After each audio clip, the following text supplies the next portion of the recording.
Welcome to the second edition of Inside the Boardroom and what comes next.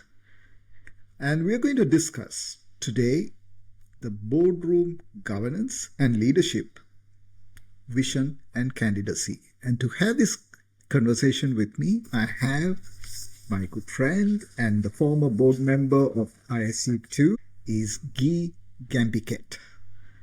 Welcome back. It's great to have you today. Thank you very much. Right. So we spoke a lot about the profession, the AI, the quantum, the widening gap in terms of what really this gap means in our first episode. And the viewers, if you have not watched the previous episode, please make some time to watch that episode.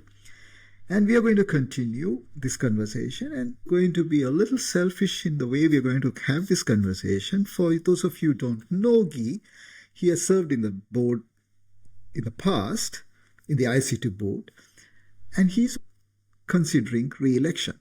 And we want you all to know as to who he is and what he intends doing. I also found out that he's married, a happily married man, a happy husband, a happy father, happy wife, happy children. Why I say this in this episode again, when you have a person running for the board who has served and wanting to re-elect, it means that he is ready to commit a significant amount of his personal time for the community and the profession. And I think that's an expected key requirement for any board member, and which he has proved in the past, and he's trying to do this again.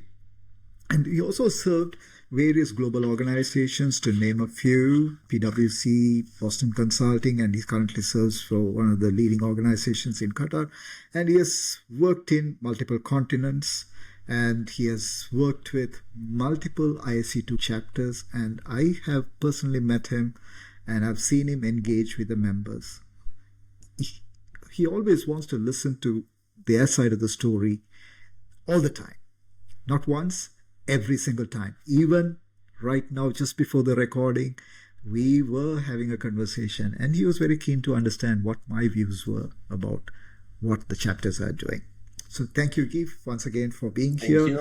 And I want to get the conversation started. We start with the certifications. You hold both CISSP and the NACD.DC, deep technical credentials, and formal board governance credentials. It's a very rare thing. People sit in the board but may not have the credentials, so to say. Right? How do these two worlds inform each other, and why does that combination matter for ISC2 especially? Thank you again for inviting me to this second episode. First of all, glad to be here and glad to speak to the community.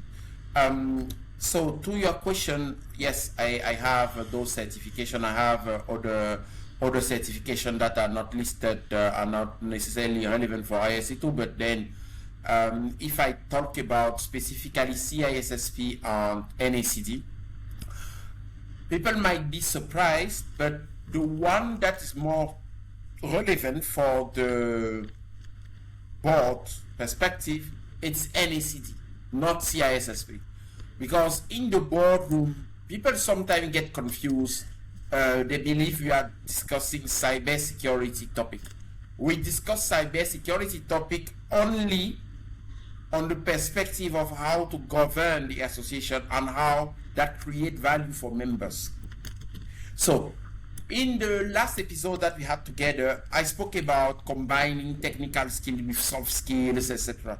Governance is one of them, right? The ability to govern an organization, a company, is one of the skills that people should get to acquire in order to increase their chances even to get into a board, to understand the perspective also of board members. And we request as cybersecurity professional investment and commitment of companies. We sometimes get mixed answers from boards, and we don't understand why these answers came the way they came. I think being on that side and learning also how governance work will actually benefit the profession, because it informs them how decisions are made and why the decisions are made. So the way I combine them is I use my technical skill to understand where the profession is going, what is going on within the cyber world, and my governance skill to ensure that we are governing such an important association with the highest quality standard, and also we keep focused on creating value for our community. This is how NACD came into the picture in my portfolio of certifications. Oh, that's very interesting. It's really interesting because it's a very, as I said, it's very rare, right? This mandate, the first mandate, right? I'm just going to go back in time and ask you to gain a few insights. I understand, or I hear that you served in 6 committees and acted as a board secretary. So from inside, what does good governance actually look like? And where do associations like IC2 sometimes fall short? Guy? So, one thing that people should understand, and this is extremely key, is the board of directors is not management. This is one single thing that people should get out of this. Governance is not managing the organization. So we have the board of directors and we have management. We have board committees and there are management committees. Sometimes we receive a lot of requests for the membership, from the membership, complaints or etc. from operational stuff. What we simply do is we forward it to management and we ensure somehow that they acted upon the feedback from the membership. So governing is not replacing the association. Governing is to focus on the strategic direction. It's focusing on the value that is created for the organization and what are the resources that you give to management to enable that value creation and the execution of that strategy. So the best practice is governing, focusing on strategic direction and value to the membership. So ISC, to be fair, sitting in the board has always tried, our board of directors, to remain within that standard. The number of times where we remind ourselves, we are not management, this is a work of management, we should not be discussing the topic in the boardroom, this is a topic for management. It is all the time, it has been all the time. Now there are some organizations that don't work that way, and there is that mix between management and the board that are creating friction. So far, fortunately, we did not come into a situation where, from the time I was in the board, there has been that much friction between management and the board because we are collaborative, we keep things separate. And the reality is, when you are focused on creating value for the community, I can tell you that some other discussions are secondary to none. Like, we've really focused and we are trying to say, members are not giving their money for not. We need to make sure that if someone commits $150 or whatever to renew a membership, we need to make sure that that money worth it and the member sees the value in that money. Always the time, and I think this is the most important thing in the governance of this association. Absolutely. So during your tenure, right, the first tenure, there was a significant governance reset, right? That's what I hear. Without getting into specifics, what did that period teach you about leading through institutional uncertainty? The way I react after that question is I remember the amount of, actually we did mention a lot of commitment that we have to the board, and yes, the commitment during the time of uncertainty is even higher, and the work actually even almost double, right? So leading in uncertainty it happened to most of organization. There is no organization that I know that the journey has been smooth without uncertainty. Now the difference comes from first of all, the focus that you have, remaining focused on the objective, okay? The emotional control that you can have in those kind of situations. Remain in control. I think this is something important, and the maturity that we can have when we are dealing with certain situations. The combination of that enables something extremely important. The ability to take difficult decision and direction.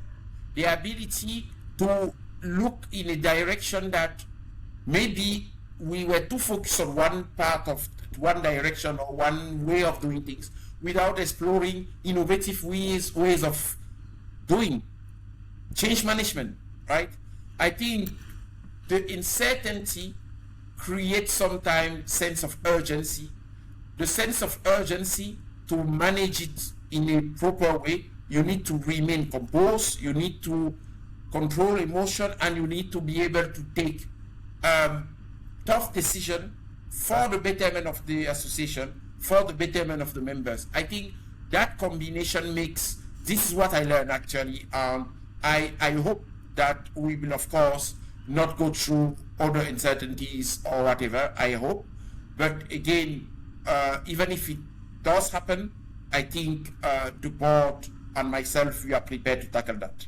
Absolutely, and I think the world is going through a lot of resets, uncertain times, right? But it is good that you're confident that you can lead the community and the profession to the next stage in our professional life, right? So the question is, if you are re-elected, what's that one thing you want to be true about ISC2 at the end of your next mandate that isn't true today?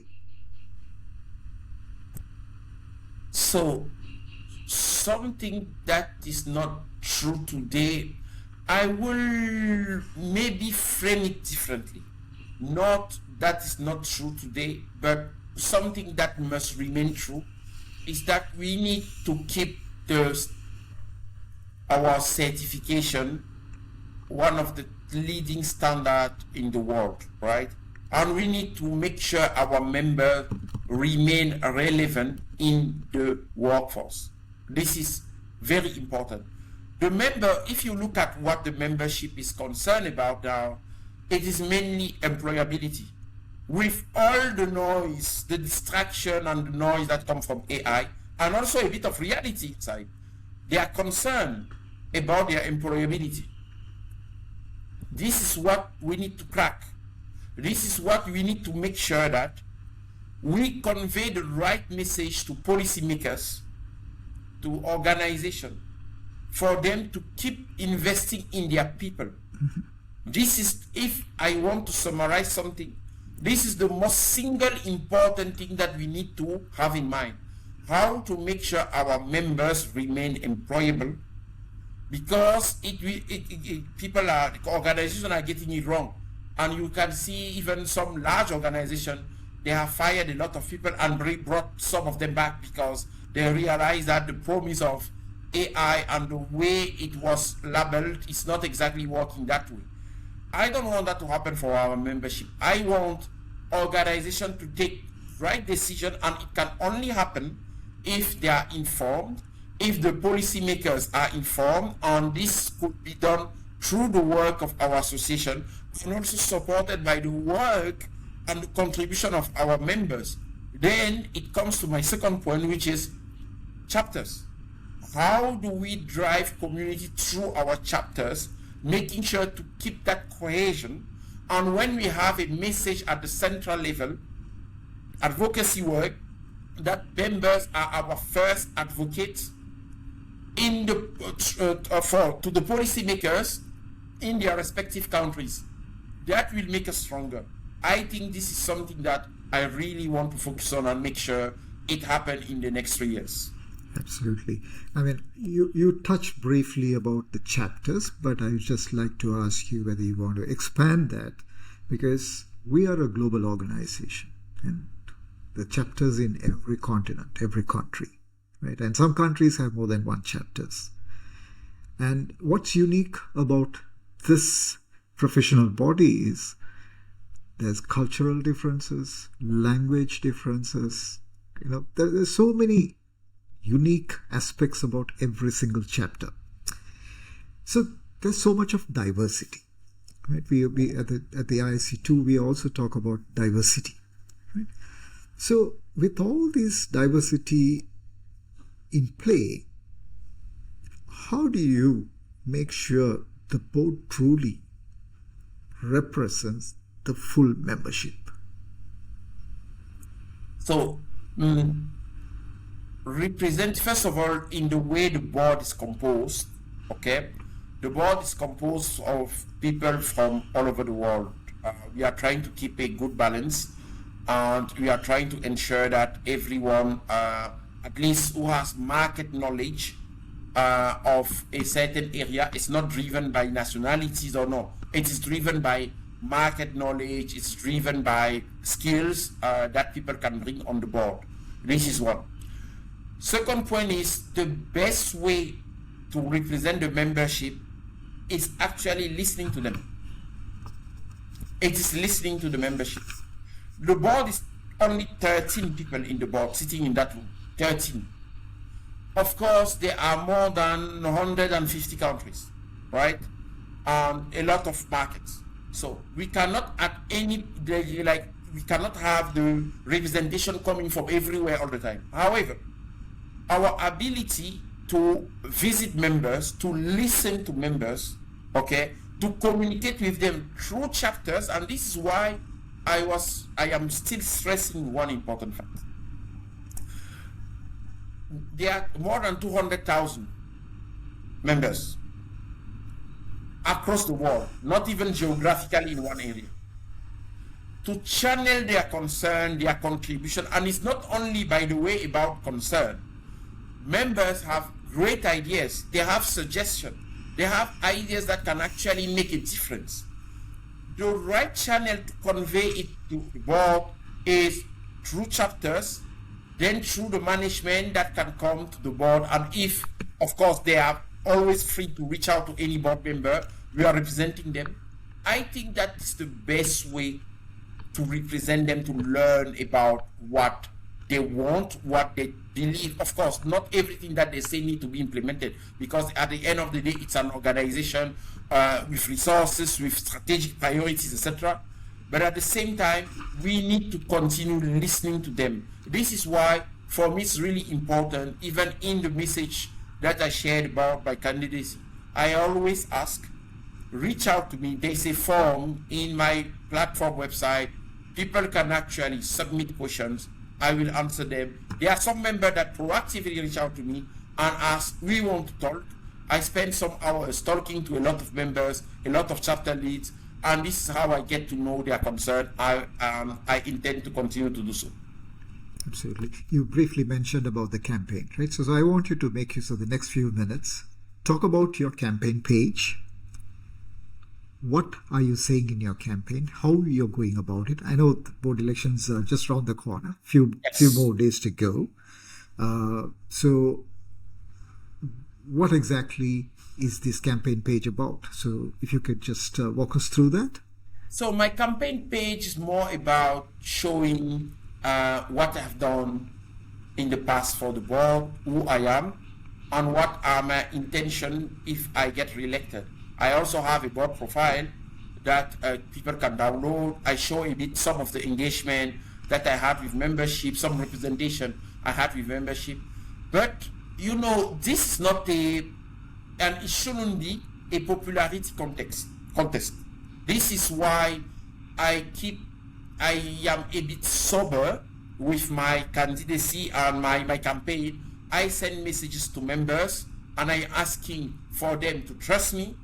I don't want a blank endorsement. I want them actually to read who I am, what I have done, and this is why I built that page, who I am, and they make an informed decision based on what I have done in the past and the trust that they can have on my ability to continue to deliver. This is what I want them to learn through my platform. But it's not a popularity contest where, and it's not, it's not people should not judge based on the location, based on who, they need to judge based on what are the skills that this person is bringing to the board.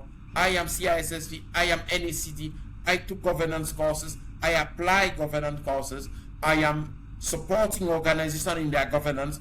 I believe I can bring a lot of value to the membership. I let members decide, but this is about, my campaign is about showing them that I have the right skill and I am asking them to trust me and to vote for me, to come back to the board as I did for the last 3 years, to continue to serve them and make sure that we create the value that the association is there for. So this is a bit what I want to convey on my campaign. Again, trust me. This is a message for the community. Trust me. I will always dedicate my time, my effort, and do my best to serve the community. And I can only tell you that if you renew your trust in me, I won't deceive you and I will not let the member down. This is my message. Thank you. Thank you so much for those encouraging words. But in your own words, I want you to mention your campaign page. I will be listing it down below for the members to click and access it, but I would like you to say it in your own words. Okay, thank you. My campaign page, there's a page, guygambeket.com. You can just type it, enter, visit it. It's short. I kept it very short. You can download actually my board profile on that page. Sometime on the phone it doesn't work. I don't know why, but you can actually also interact with my virtual agent. I have a chat virtual key by my platform where you can ask questions about my candidacy, and most importantly, drop me a message. Send me a message there, raise your concern or give contribution, what you believe the association should do. I will be listening and I will be responding to those who send me messages. But the best campaign page for me is also my LinkedIn. Let's connect. It's important. Regardless of the outcome of the election, we are a community. What I want you to have, it's also my LinkedIn. Come to my LinkedIn. Let's remain connected. Let's work together and make sure that we continue to deliver value for the world through our cybersecurity skills. Absolutely. So here's a call to all my viewers, my friends who are on LinkedIn and various other social media platforms. You heard Guy Ngambeket, his candidacy, and what he intends doing for the profession if he gets re-elected. So it's your call to decide whether he gets re-elected. So he has openly stated what he is willing to do, what he has done in the past, and his commitment to the profession and the organization. So if you do have any questions to Guy, go to his campaign page. I will be sharing the link below. You can post your questions. It doesn't have to be a question. It can be a suggestion or it can be a word of encouragement, right? And he also said that he wants to connect, that we could collaborate and make this world a safe and a better place for every one of us. So with that note, Keith, thank you so much for making time to have this conversation with me. It was my pleasure to host you, and I wish you the very best in this campaign. And I look forward to working with you either in your board position or otherwise, right? So I would definitely come back to you for another session where I want to talk about a specific problem. How should chapters institutionalize governance in their operations? But you did make a very important observation. Governance is different, should be different from the management. Right, so I think that is a need. That's my ask as well. If you become a board member, that should be made a standard SOP where the board members understand governance and have a way to operationalize the chapter activities. Yes. Thank you so much. And thank you to you. See you again in another another episode. Thank you Have a very great much. day. Same to Thank you. you. Bye bye. Okay, bye.